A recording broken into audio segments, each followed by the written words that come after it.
Welcome to New Possibilities. I speak truth to power without fear. So, I have been hearing about some controversial statements that Michael Vick made about Colin Kaepernick. So, tonight I checked it out. I was on Facebook and I saw a video of Michael Vick making these statements. And I just want to take time out now to provide my commentary. And I also read an article about Colin Kaepernick's response to this whole issue. So this is what Michael Vick said. And before I get into what Michael Vick said, I'll just provide some background. Many people know that Michael Vick had some legal troubles at one point for allegedly dogfighting, and he was convicted, and his career was sidelined and sidetracked for a while, and he has rebounded, and his career is doing well. He's doing well in the NFL and all that kind of stuff. Colin Kaepernick, many people know about him. Most people that are subscribed to this channel know about what he has done. Colin Kaepernick played for the San Francisco 49ers. He was leading a protest for the past season, protesting against police brutality, protesting against the unjustified killings of young black people at the hands of the police, protesting against racial profiling and racism in general. So, as a sign of his protest, this brother decided not to stand during the playing of the National Anthem. And now this brother is a free agent, and no team has picked him up. And so you have Michael Vick offering what he perceives as words of wisdom or words of advice. And this is what he said.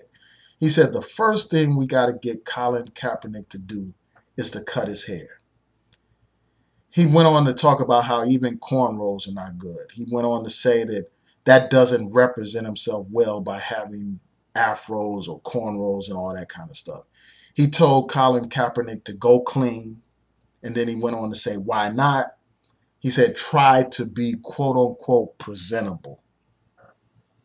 And then he went on to say that Colin Kaepernick is not signed because of his last two seasons. Then he went on to say perception is everything.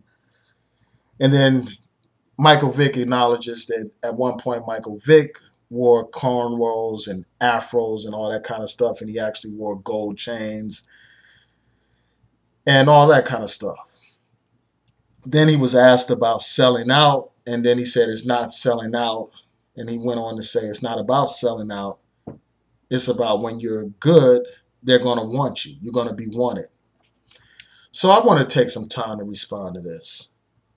And before I do, I just want to point out what Colin Kaepernick said in response. In response, he posted something. It was either on Instagram or Twitter. I think it was Instagram. Basically saying that Michael Vick suffers from Stockholm Syndrome. And I think that that comment is on point, is right and exact. And for those people who don't know, Stockholm Syndrome is when someone who is being held against their will, someone who is being oppressed, what happens is they eventually identify with their oppressor. They eventually try to do everything that they can to please their captor, to please their oppressor. And that's exactly what this guy Michael Vick is doing. He is a broken Negro. He is a castrated Negro. After his legal troubles, he was essentially broken down, much like how you break a horse or how they used to break African slaves and make them submissive to the will of the master. That's what you have in this Michael Vick guy. He is completely broken. And this reminds me of the story from the Bible of Samson. And, I'm not a Bible thumper, but that story stood out to me when I heard this black man tell another black man that he needs to cut his hair. We know the story of Samson, the strong, powerful man, a man who had great strength, a man who exuded what it meant to be a man in terms of strength and power. He was deceived and his hair was cut, and when his hair was cut, he was stripped of his power. He was stripped of his power. He was stripped of his original identity. And that's essentially what you have here, where you have this broken Negro, this this slave, this damn house Negro, trying to get this brother to cut his hair. And the hair not just represents the hair on somebody's head. It represents pride. It represents dignity. It represents independence. He wants this brother to cut his hair and essentially cut his masculinity. Essentially submit to the very people that he's fighting against when he stands up against police brutality. And we're not talking about a situation where somebody is trying to work in an office or trying to work in a courtroom or some other so-called professional environment. We're talking about a sport where people are basically playing games all day, entertaining people by playing sports. We're talking about a profession where you have men dressed in all kinds of ways, men with earrings in their ears, men with locks, men with mohawks, men with all kinds of tattoos, men basically dressing however the way they want to dress, however the hell they want to dress.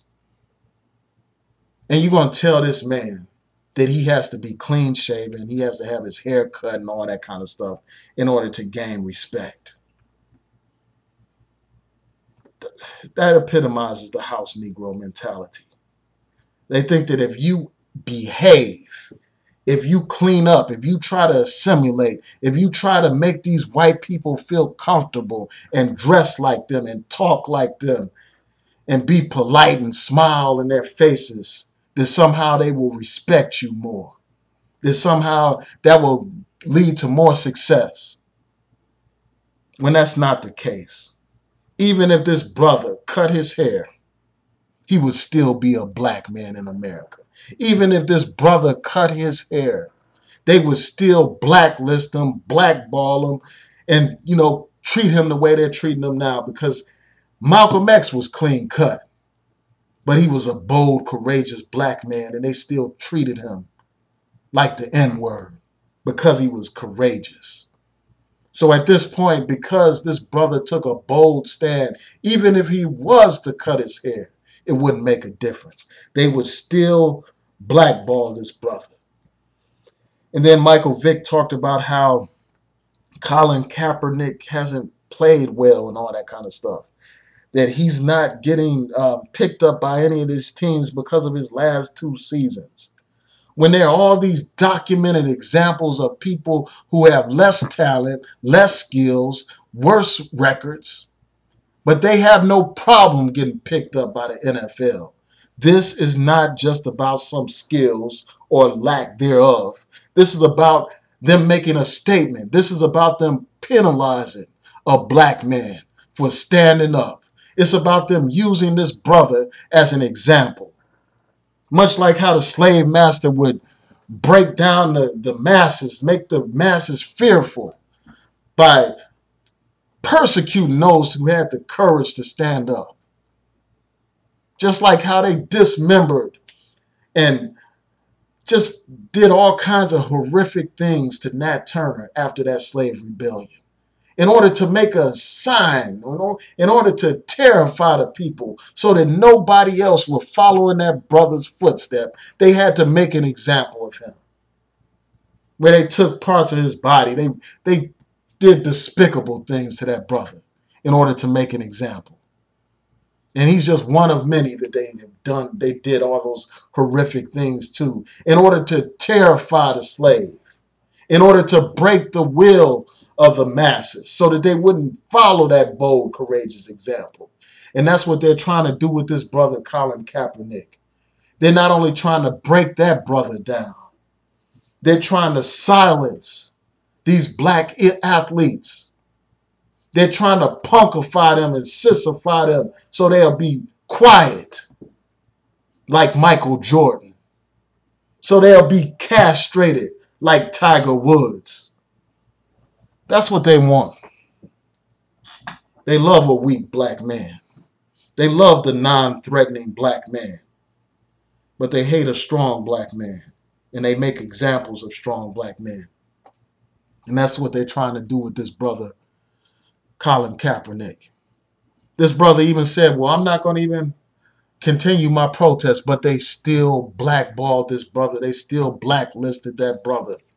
They're still trying to persecute that brother to make an example of him. And even Colin Kaepernick's own people, our people, had the nerve to criticize this brother, talking about he wasn't for real, he wasn't sincere, when this brother put everything on the line for his people and continues to do so.